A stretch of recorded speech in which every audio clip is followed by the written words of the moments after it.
সব সময় আল্লাহর কাছে এই দোয়াটার জন্য আমরা করি, আল্লাহ কিয়ামতের দিন তুমি আমার হিসাব নিও না,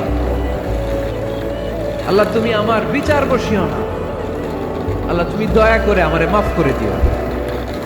আল্লাহ যার বিচার করবেন ও জাহান্নামে যাবে, আর যার বিচার করবেন না সে জান্নাতে যাবে।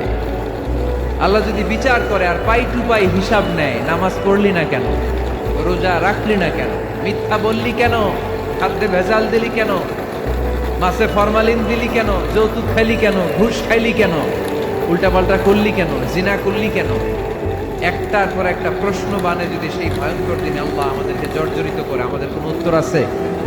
সেদিন আমাদের বাঁচার কোনো উপায় আছে? তাই আমরা সবাই আল্লাহর কাছে দোয়া করবো, আল্লাহ কোনো বিচার টিচার মানি না, কোনো বিচার করতে পারবো না, দয়া করবা। কথা কয় না? কি করবে?